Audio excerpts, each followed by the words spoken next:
महाभारत युद्ध के 18 दिनों का रहस्य। यह आपको जानकारी आज हम देंगे। महाभारत युद्ध के 18 दिनों का रहस्य। माना जाता है महाभारत युद्ध में एकमात्र जीवित बचा कौरव युधिष्ठिर था और 24,165 कौरव सैनिक लापता हो गए थे। लव और कुश की 50वीं पीढ़ी में शल्य हुए जो महाभारत युद्ध में कौरवों की ओर से लड़े थे। शोधानुसार जब महाभारत का युद्ध हुआ तब श्री कृष्ण की आयु 83 वर्ष थी। महाभारत युद्ध के 36 वर्ष बाद उन्होंने देह त्याग दी थी। इसका मतलब 119 वर्ष की आयु में उन्होंने देह त्याग किया था। भगवान श्री कृष्ण द्वापर के अंत और कलयुग के आरंभ के संधि काल में विद्यमान थे। भागवत पुराण के अनुसार श्री कृष्ण के देह छोड़ने के बाद 3102 ईसा पूर्व कलिकाल प्रारंभ हुआ था। इस प्रकार कलयुग का आरंभ हुए 1520 वर्ष हो गए 5120 वर्ष हो गए हैं। महाभारत युद्ध से पूर्व पांडवों ने अपनी सेना का पड़ाव कुरुक्षेत्र के पश्चिम क्षेत्र में सरस्वती नदी के दक्षिण तट पर बसे समंत्र पंचक तीर्थ के पास हिरण्यवती नदी सरस्वती नदी की सहायक नदी के तट पर डाला। कौरवों ने कुरुक्षेत्र के पूर्वी भाग में वहां से कुछ योजन की दूरी पर एक समतल मैदान में अपना पड़ाव डाला। दोनों ओर के शिविरों में सैनिकों के भोजन और घायलों के इलाज की उत्तम व्यवस्था थी। हाथी घोड़े और रथों की अलग अलग व्यवस्था थी। हजारों शिविरों में से प्रत्येक शिविर में प्रचुर मात्रा में खाद्य सामग्री, अस्त्र शस्त्र, यंत्र और कई वैद्य और शिल्पी वेतन देकर रखे गए। पितामह भीष्म की सलाह पर दोनों दलों ने एकत्र होकर युद्ध के कुछ नियम बनाए। उन्होंने बनाए हुए नियम निम्नलिखित हैं। प्रथम नियम, प्रतिदिन युद्ध सूर्योदय से लेकर सूर्यास्त तक ही रहेगा। सूर्यास्त के बाद युद्ध नहीं होगा। द्वितीय, युद्ध समाप्ति के पश्चात छल कपट छोड़कर सभी लोग प्रेम का व्यवहार करेंगे। तीसरा, रथी रथी से, हाथी वाला हाथी वाले से और पैदल पैदल से ही युद्ध करेगा। चौथा, एक वीर के साथ एक ही वीर युद्ध करेगा। पांचवा, भय से भागते हुए या शरण में आए हुए लोगों पर अस्त्र शस्त्र का प्रहार नहीं किया जाएगा। छठा, जो वीर निहत्थे हो जाए उस पर कोई अस्त्र नहीं उठाया जाएगा।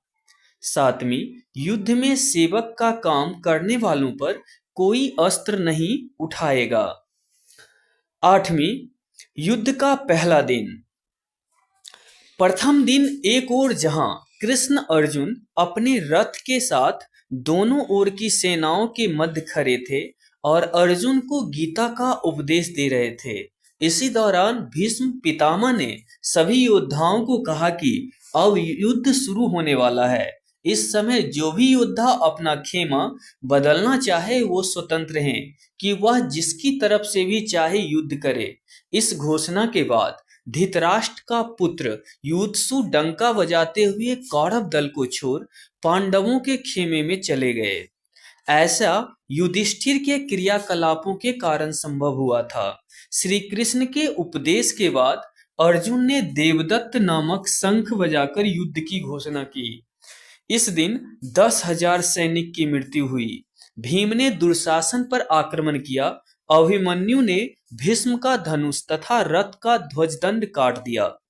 पहले दिन की समाप्ति पर पांडव पक्ष को भारी नुकसान उठाना पड़ा।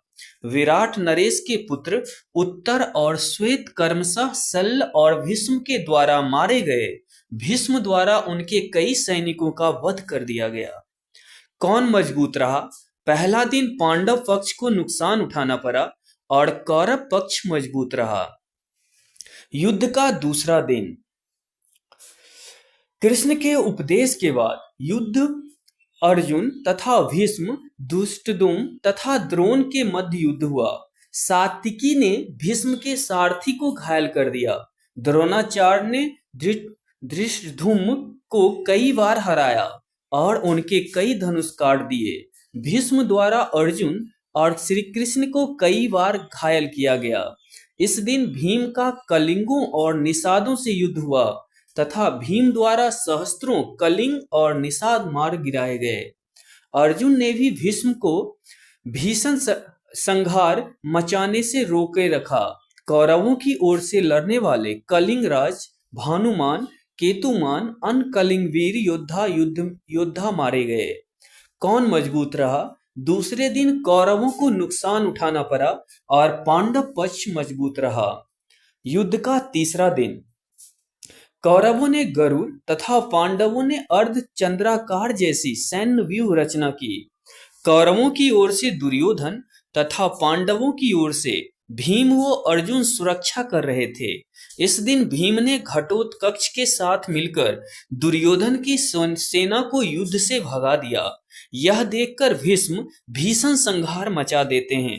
श्री कृष्ण अर्जुन को भीष्म वध करने को कहते हैं, परंतु अर्जुन उत्साह से युद्ध नहीं कर पाता, जिससे श्री कृष्ण स्वयं भीष्म को मारने के लिए उद्यत हो जाते हैं।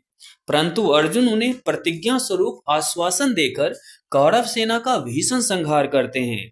वे एक ही दिन में समस्त प्राचार्य, सौरवीर, शूद्रक और मालव क्षत्रिय गणों को मार गिराते हैं।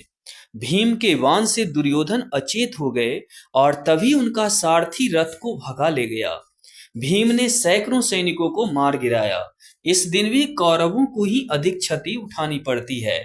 उनके प्राच्य, सौवीर, क्षुद्रक और मालव वीर योद्धा मारे जाते हैं। कौन मजबूत रहा? इन दोनों ही पक्ष में डटकर मुकाबला किया। युद्ध का चौथा दिन चौथे दिन भी कौरव पक्ष को भारी नुकसान हुआ। इस दिन कौरवों ने अर्जुन को अपने वानों से ढक दिया, परंतु अर्जुन ने सभी को मार भगाया। भीम ने तो इस दिन कौरव सेना में हाहाकार मचा दिया। दुर्योधन ने अपनी गज सेना भीम को मारने के लिए भेजी, परंतु घटोत्कच की सहायता से भीम ने उन सब का नाश कर दिया और 14 कौरवों को भी मार गिराया। परंतु राजा भगदत्त द्वारा जल्द ही भीम पर नियंत्रण पा लिया गया। बाद में भीष्म को भी अर्जुन और भीम ने भयंकर युद्ध कर कड़ी चुनौती दी। कौन मजबूत रहा? इस दिन कौरवों को नुकसान उठाना पड़ा और पांडव पक्ष मजबूत रहा। युद्ध का पांचवां दिन श्री कृष्ण के उपदेश के बाद युद्ध की शुरुआत हुई और फिर भयंकर मारकाट मची। दोनों ही पक्षों के सैनिकों का भारी संख्या में वध हुआ। इस दिन भीष्म ने पांडव सेना को अपने बाणों से ढक दिया। उन पर रोक लगाने के लिए क्रमशः अर्जुन और भीम ने उनसे भयंकर युद्ध किया। सात्विकी ने द्रोणाचार्य को भीषण संहार करने से रोके रखा। भीष्म द्वारा सात्विकी को युद्ध क्षेत्र से भगा दिया गया। सात्विकी के 10 पुत्र मारे गए। कौन मजबूत रहा? इस दिन दोनों ही पक्षों ने डटकर मुकाबला किया। युद्ध का छठा दिन कौरवों ने क्रोंच व्यूह तथा पांडव ने मकर व्यूह के आकार की सेना कुरुक्षेत्र में उतारी। भयंकर युद्ध के बाद द्रोण का सारथी मारा गया। युद्ध में बार बार अपनी हार से दुर्योधन क्रोधित हो रहा, परंतु भीष्म उसे ढाढ़स बंधाते रहे। अंत में भीष्म द्वारा पांचाल सेना का भयंकर संहार किया गया। कौन मजबूत रहा? इस दिन दोनों ही पक्ष ने डटकर मुकाबला किया। युद्ध का सातवां दिन सातवें दिन कौरवों द्वारा मंडलाकार व्यूह की रचना और पांडवों ने वज्र व्यूह की आकृति में सेना लगाई। मंडलाकार में एक हाथी के पास 7 रथ, एक रथ के रथार्थ 7 अश्वारोही, एक अश्वारोही की रक्षार्थ 7 धनुर्धर तथा एक धनुर्धर की रक्षार्थ 10 सैनिक लगाए गए थे। सेना के मध्य दुर्योधन था। वज्राकार में 10 मोर्चों पर घमासान युद्ध हुआ। इस दिन अर्जुन ने अपनी युक्ति से कौरव सेना में भगदड़ मचा देते हैं। धृष्टद्युम्न दुर्योधन को युद्ध में हरा देते हैं। अर्जुन पुत्र इरावान द्वारा विंद और अनुविंद को हरा दिया जाता है। भगदत्त घटोत्कच को और नकुल सहदेव मिलकर शल्य को युद्ध क्षेत्र से भगा देते हैं। यह देखकर एक बार भीष्म फिर से पांडव सेना का भयंकर संहार करते हैं। विराट पुत्र संघ के मारे जाने से इन दिन कौरव पक्ष की क्षति होती है। कौन मजबूत रहा? इन दोनों ही पक्ष ने डटकर मुकाबला किया। युद्ध का 8वां दिन। कौरवों ने कछुआ व्यूह तो पांडवों ने 3 शिखरों वाला व्यूह रचा। पांडव पुत्र भीम धृतराष्ट्र के 8 पुत्रों का वध कर देते हैं। अर्जुन की दूसरी पत्नी उलूपी के पुत्र इरावान का वकासुर के पुत्र अष्टयंग अम्बलूप के द्वारा वध कर दिया जाता है। घटोत्कच द्वारा दुर्योधन पर शक्ति का प्रयोग किया जाता, परंतु बंग नरेश ने दुर्योधन को हटाकर शक्ति का प्रहार स्वयं के ऊपर ले लिया तथा बंग नरेश की मृत्यु हो जाती है। इस घटना से दुर्योधन के मन में मायावी घटोत्कच के प्रति भय व्याप्त हो जाता है। तब भीष्म की आज्ञा से भगदत्त घटोत्कच को हराकर भीम युधिष्ठिर व अन्य पांडव सैनिकों को पीछे ढकेल देता है। दिन के अंत तक भीमसेन धृतराष्ट्र के 9 और पुत्रों का वध कर देते हैं। पांडव पक्ष की क्षति अर्जुन पुत्र इरावान तथा अम्बलूस द्वारा बद्ध।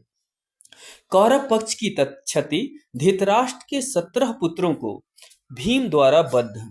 कौन मजबूत रहा? इन दोनों ही पक्ष ने डटकर किया और दोनों ही पक्ष को नुकसान उठाना पड़ा। हालांकि कौरवों को ज्यादा क्षति पहुंची। युद्ध का 9वां दिन। कृष्ण के उपदेश के बाद भयंकर युद्ध हुआ, जिसके चलते भीष्म ने बहादुरी दिखाते हुए अर्जुन को घायल कर उनके रथ को जर्जर कर दिया। युद्ध में आखिरकार भीष्म के भीषण संहार को रोकने के लिए कृष्ण को अपनी प्रतिज्ञा तोड़नी पड़ती है। उनके जर्जर रथ को देखकर श्री कृष्ण रथ का पहिया लेकर भीष्म पर झपटते हैं, लेकिन वे शांत हो जाते हैं। परंतु इस दिन भीष्म पांडवों की सेना का अधिकांश भाग समाप्त कर देते हैं। कौन मजबूत रहा? कौरव। युद्ध का 10वां दिन। भीष्म द्वारा बड़े पैमाने पर पांडवों की सेना को मार देने से घबराए पांडव पक्ष में भय फैल जाता है। तब श्री कृष्ण के कहने पर पांडव भीष्म के सामने हाथ जोड़कर उनसे उनकी मृत्यु का उपाय पूछते हैं। भीष्म कुछ देर सोचते हुए उपाय बता देते हैं। इसके बाद भीष्म पांचाल तथा मत्स्यसेन का भयंकर संहार कर देते हैं। फिर पांडव पक्ष युद्ध क्षेत्र से भीष्म के सामने शिखंडी को युद्ध करने के लिए लगा देते हैं। युद्ध क्षेत्र में शिखंडी को सामने डटा देख भीष्म ने अपने अस्त्र त्याग दिए। इस दौरान बड़े ही बेमन से अर्जुन ने अपने बाणों से भीष्म को छेद दिया। भीष्म बाणों की शयनशैया पर लेट गए। भीष्म ने बताया कि वे सूर्य के उत्तरायण होने पर ही शरीर छोड़ेंगे, क्योंकि उन्हें अपने पिता शांतनु से इच्छा मृत्यु का वर प्राप्त है। पांडव पक्ष की क्षति शतानिक। कौरव पक्ष की क्षति भीष्म। कौन मजबूत रहा? पांडव। अगर आपको वीडियो अच्छा लगे तो सब्सक्राइब करें। युद्ध का 11वां दिन। भीष्म के सरसैया पर लेटने के बाद 11वें दिन के युद्ध में कर्ण के कहने पर द्रोण सेनापति बनाए जाते हैं। 11वें दिन सुशर्मा तथा अर्जुन, शल्य तथा भीम, सात्विकी तथा कर्ण और सहदेव तथा शकुनी के मध्य युद्ध हुआ।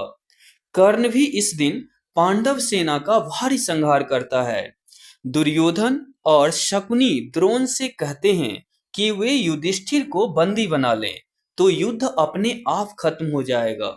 तो जब दिन के अंत में द्रोण युधिष्ठिर को युद्ध में हराकर उसे बंदी बनाने के लिए आगे बढ़ते ही हैं कि अर्जुन आकर अपने बाणों की वर्षा से उन्हें रोक देते हैं। नकुल युधिष्ठिर के साथ थे, वो अर्जुन भी वापस युधिष्ठिर के पास आ गए। इस प्रकार कौरव युधिष्ठिर को नहीं पकड़ सके। पांडव पक्ष की क्षति विराट का वध। कौरव। कौन मजबूत रहा? कौरव। युद्ध का 12वां दिन। कल के युद्ध में अर्जुन के कारण युधिष्ठिर को बंदी न बना पाने के कारण शकुनी व दुर्योधन अर्जुन को युधिष्ठिर से काफी दूर भेजने के लिए त्रिगर्त देश के राजा को उनके युद्ध का युद्ध कर उन्हें वहीं युद्ध में व्यस्त बनाए रखने को कहते हैं। वे ऐसा करते भी हैं, परंतु एक बार फिर अर्जुन समय पर पहुंच जाता है और द्रोण असफल हो जाते हैं। होता यह है कि जब त्रिगर्त अर्जुन को दूर ले जाते हैं, तब सात्विकी युधिष्ठिर की रक्षक थे। वापस लौटने पर अर्जुन ने प्राग ज्योतिषपुर के राजा भगदत्त को अर्धचंद्र को बाण से मार डाला। सात्विकी ने द्रोण के रथ के पहिया काटा और उनके घोड़े को मार डाले। द्रोण ने अर्धचंद्र बाण द्वारा सात्विकी का सिर काट लिया। सात्विकी ने कौरवों के अनेक उच्च कोटि के योद्धाओं को मार डाला, जिनमें से प्रमुख जल संधि त्रिगर्ता की गज सेना, सुदर्शन मलेच्छों की सेना, भूरिसरवा, कर्णपुत्र प्रसन्न थे। युद्ध भूमि में सात्विकी को भूरिसरवा से कड़ी टक्कर झेलनी पड़ी। हर बार सात्विकी को कृष्ण और अर्जुन ने बचाया। पांडव पक्ष की क्षति द्रुपद, कौरव पक्ष की क्षति त्रिगर्त नरेश। कौन मजबूत रहा? दोनों। युद्ध का 13वां दिन। कौरवों ने चक्रव्यूह की रचना की। इन दिन दुर्योधन राजा भगदत्त को अर्जुन को व्यस्त बनाए रखने को कहते हैं। भगदत्त युद्ध में एक बार फिर से पांडव वीरों को भगाकर भीम को एक बार फिर हरा देते हैं। फिर अर्जुन के साथ भयंकर युद्ध करते हैं। श्री कृष्ण भगदत्त को वैष्णवास्त्र को अपने ऊपर ले उनसे युद्ध की रक्षा करते हैं। अंततः अर्जुन भगदत्त की आंखों की पट्टी को तोड़ देते हैं, जिससे उसे दिखाई बंद दे देता है, जिससे उसे दिखना बंद हो जाता है और अर्जुन इस अवस्था में ही छल से उनका वध कर देते हैं। इसी दिन द्रोण युधिष्ठिर के लिए चक्रव्यूह रचते हैं, जिसे केवल अभिमन्यु तोड़ना जानता था, परंतु निकलना नहीं जानता था। अतः अर्जुन युधिष्ठिर भीम आदि को उनके साथ भेजता है, परंतु चक्रव्यूह के द्वार पर वे सब के सब जयद्रथ द्वारा शिव के वरदान के कारण रोक दिए जाते हैं और केवल अभिमन्यु ही प्रवेश कर पाते हैं। ये लोग कहते हैं, अभिमन्यु का वध कर्ण के कहने पर सातों महारथियों कर्ण, जयद्रथ, द्रोण, अश्वत्थामा, दुर्योधन, लक्ष्मण तथा शकुनी ने एक साथ अभिमन्यु पर आक्रमण किया। लक्ष्मण ने जो गदा अभिमन्यु के सिर पर मारी, वही गदा अभिमन्यु ने लक्ष्मण को फेंक कर मारी। इनसे दोनों की उसी समय मृत्यु हो गई। अभिमन्यु के मारे जाने का समाचार सुनकर जयद्रथ को कल सूर्यास्त के पूर्व मारने की अर्जुन की प्रतिज्ञा की, अन्यथा अग्नि समाधि ले लेने का वचन दिया। पांडव पक्ष की क्षति अभिमन्यु। कौन मजबूत रहा? पांडव। युद्ध का 14वां दिन। अर्जुन की अग्नि समाधि वाली बात सुनकर कौरव पक्ष में हर्ष व्याप्त हो जाता है और फिर वे यह योजना बनाते हैं कि आज युद्ध में जयद्रथ को बचाने के लिए सब कौरव योद्धा अपनी जान की बाजी लगा देंगे। द्रोण जयद्रथ को बचाने का पूर्ण आश्वासन देते हैं और उसे सेना के पीछे भाग में छिपा देते हैं। युद्ध शुरू होता है। भूरिसरवा सात्विकी को मारना चाहता था, तभी अर्जुन ने भूरिसरवा के हाथ काट दिए। वह धरती पर गिर पड़ा, तभी सात्विकी ने उसका सिर काट दिया। द्रोण द्रुपद और विराट को मार देते हैं। तब कृष्ण अपनी माया से सूर्यास्त कर देते हैं। सूर्यास्त होते देख अर्जुन अग्नि समाधि को तैयारी करने लग जाते हैं। छिपा हुआ जयद्रथ जिज्ञासावश अर्जुन को अग्नि समाधि लेते देखने के लिए बाहर आकर हंसने लगता है। उसी समय श्री कृष्ण की कृपा से सूर्य पुनः निकल आते हैं और तुरंत ही अर्जुन सबको रौंदते हुए श्री कृष्ण द्वारा किए गए छन्न सूर्यास्त के कारण बाहर आए जयद्रथ को मारकर उनका मस्तक उनके पिता के गोद में गिरा देते हैं। पांडव पक्ष में क्षति द्रुपद, विराट। कौरव पक्ष की क्षति जयद्रथ, भगदत्त। युद्ध का 15वां दिन। द्रोण की संहारक शक्ति के बढ़ते जाने से पांडव के खेमे में दहशत फैल गई। पिता पुत्र ने मिलकर महाभारत युद्ध में पांडवों की हार सुनिश्चित कर दी थी। पांडवों की हार को देखकर श्री कृष्ण ने युधिष्ठिर से छल का सहारा लेने को कहा। इस योजना के तहत युद्ध में यह बात फैला दी गई कि अश्वत्थामा मारा गया, लेकिन युधिष्ठिर झूठ बोलने को तैयार नहीं थे। तब अवंती राज के अश्वत्थामा नामक हाथी का भीम द्वारा वध कर दिया गया। इसके बाद युद्ध में यह बात फैला दी गई कि अश्वत्थामा मारा गया। जब गुरु द्रोणाचार्य ने धर्मराज युधिष्ठिर से अश्वत्थामा की सत्यता जाननी चाही, तो उन्होंने जवाब दिया, अश्वत्थामा मारा गया, परंतु हाथी। श्री कृष्ण ने उसी समय शंखनाद किया, जिसके शोर के चलते गुरु द्रोण आखिरी शब्द हाथी नहीं सुन पाए और उन्होंने समझा मेरा पुत्र मारा गया। यह सुनकर उन्होंने शस्त्र त्याग दिए और युद्ध भूमि में आंखें बंद कर शोक में डूब गए। यही मौका था जबकि द्रोणाचार्य को निहत्था जानकर द्रौपदी का भाई धृष्टद्युम्न ने तलवार से उसका सिर काट डाला। कौरव पक्ष की क्षति, द्रोण। कौन मजबूत रहा? पांडव। 16वें दिन का युद्ध। द्रोण के छल से वध किए जाने के बाद कौरवों की ओर से कर्ण के सेनापति बनाया गया। कर्ण पांडव सेना का भयंकर संहार करता है और वह नकुल व सहदेव को युद्ध में हरा देता है, परंतु कुंती के दिए वचन को स्मरण कर उनके प्राण नहीं लेता। फिर अर्जुन के साथ भी भयंकर संग्राम करता है। दुर्योधन के कहने पर कर्ण ने अमोघ शक्ति द्वारा घटोत्कच का वध कर दिया। यह अमोघ शक्ति कर्ण ने अर्जुन के लिए बचा कर रखी थी, लेकिन घटोत्कच से घबराए दुर्योधन ने कर्ण से इस शक्ति का इस्तेमाल करने के लिए कहा।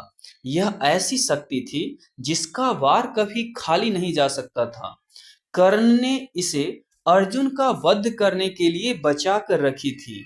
इसी बीच भीम का युद्ध दुशासन के साथ होता है और वह दुशासन का वध कर उसकी छाती पर रक्त पीता है और अंत में सूर्यास्त हो जाता है। कौरव पक्ष की क्षति, दुशासन। कौन मजबूत रहा? दोनों। युद्ध का 17वां दिन। शल्य को कर्ण का सारथी बनाया गया। इस दिन कर्ण भीम और युधिष्ठिर को हराकर कुंती को दिए वचन का स्मरण कर उनके प्राण नहीं लेता। बाद में वह अर्जुन से युद्ध करने लग जाता है। कर्ण तथा अर्जुन के मध्य भयंकर युद्ध होता है। कर्ण के रथ का पहिया धंसने पर श्री कृष्ण के इशारे पर अर्जुन द्वारा असहाय अवस्था में कर्ण का वध कर दिया जाता है। इसके बाद कौरव अपना उत्साह हार बैठते हैं, उनका मनोबल टूट जाता है। फिर शल्य प्रधान सेनापति बनाए गए, परंतु उनको भी युधिष्ठिर दिन के अंत में मार देते हैं।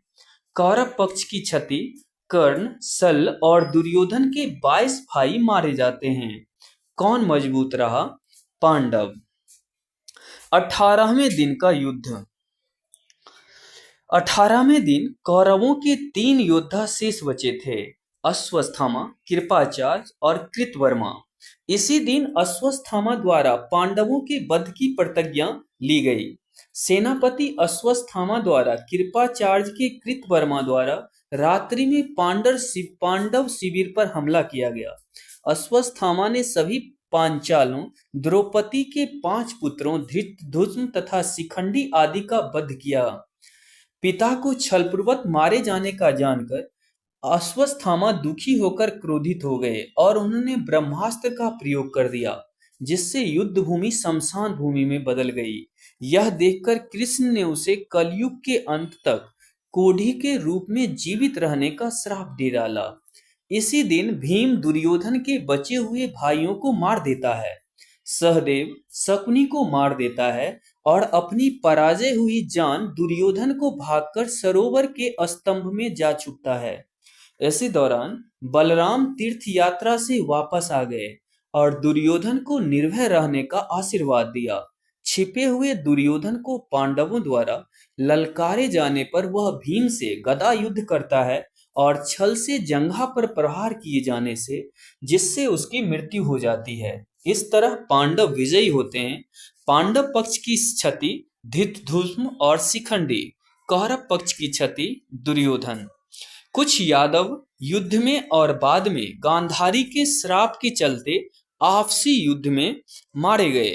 पांडव पक्ष के विराट और विराट के पुत्र उत्तर शंख और श्वेत सात्विकी के 10 पुत्र, अर्जुन पुत्र इरावान, द्रुपद, द्रौपदी के 5 पुत्र धृतधुम्न, शिखंडी।